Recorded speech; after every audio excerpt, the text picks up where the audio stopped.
বেআইনি বালি খাদান এবং সেখান থেকে বেআইনিভাবে টোল ট্যাক্স আদায়কে কেন্দ্র করে রণক্ষেত্রের চেহারা নিল পূর্ব বর্ধমান শহরের 16 নম্বর ওয়ার্ড।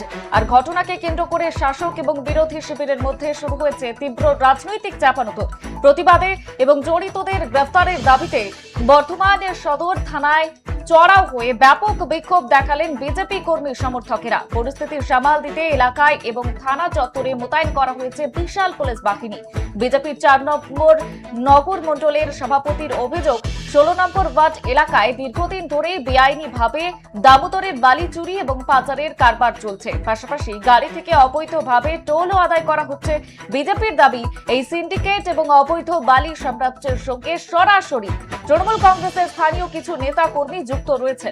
পদ্ম শিবিরের অভিযোগ, রবিবার দলীয় কর্মীরা এই বেআইনি বালি চুরি এবং তোলাবাজের প্রতিবাদ করতে গেলে তৃণমূল আশ্রিত দুষ্কৃতীরা লাঠি, রড এবং ধারালো অস্ত্র দিয়ে আচমকা তাদের উপরে চড়াও হয়।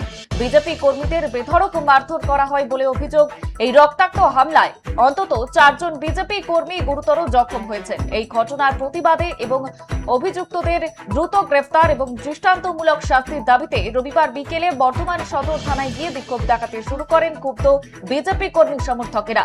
দোষীদের অবিলম্বে আইনের আওতায় আনার দাবিতে থানার সামনেই চলে দীর্ঘক্ষণ স্লোগান, বিক্ষোভ।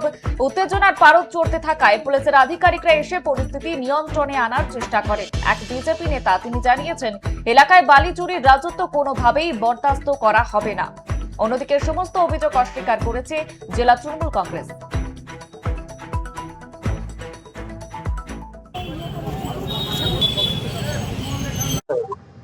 ঘটনা কালকে আমাদের বন্ধ করা করি। তৃণমূলের লোকেদের কাজ হচ্ছে ওখান থেকে বালির পয়সা তোলা। তো সেই পয়সা তোলা আটকানোর জন্য আমি আমার মন্ডল থেকে লোক পাঠিয়েছি এবং মানে যে জেলা তৃণমূলের যে পার্টি অফিস ছিল সেটা বন্ধ করা করেছি, কারণ ওটা হচ্ছে মেন আতুর ঘর। তো ওদের বক্তব্য ওই তালা মারা যাবে না, পার্টি অফিস আমাদেরকে দিতে হবে, ওখানে আমাদের রাজত্ব চলবে, আমাদের স্বামীরা কাজ করবে, অন্য কোনো লোক আসবে না। তো এই জিনিসগুলো বন্ধ করার জন্য আমি তাদেরকে পাঠিয়েছিলাম, কিন্তু তাদেরকে গরুর মতো মারা হয়েছে এবং তাদের অবস্থা খুবই খারাপ। কতজনকে মারা হয়েছে? 5 জন গিয়েছিল, তাদের মধ্যে 4 জন, একজন নিজের প্রাণ বাঁচিয়ে পালিয়েছে, 4 জনকে মানে যাচ্ছে তাই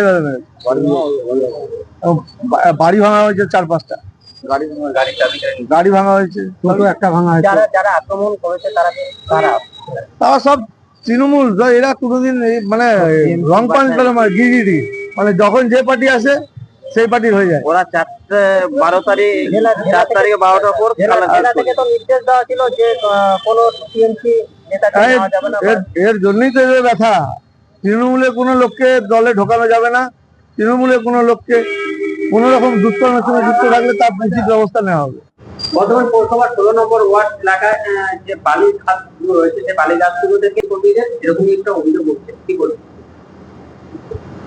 এখন এটা কারা করেছে, কেন করেছে, এটা অবশ্যই আমাদের নতুন সরকার যারা ভূমিকা এসেছে তাদের দেখা দরকার।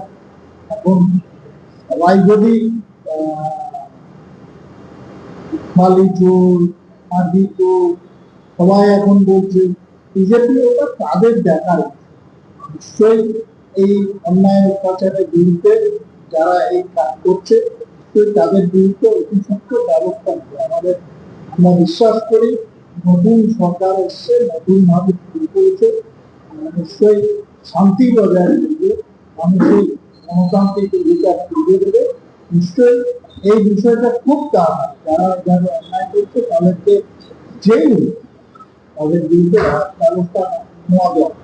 আমরা মনে করি যে হোক, আমরা আশা করব যে আমাদের এলাকায়, আমাদের বর্তমান জেলায় শান্তি বজায় থাকবে। আহ্বান জানাচ্ছি নতুন যারা ক্ষমতায় আসছেন তাদের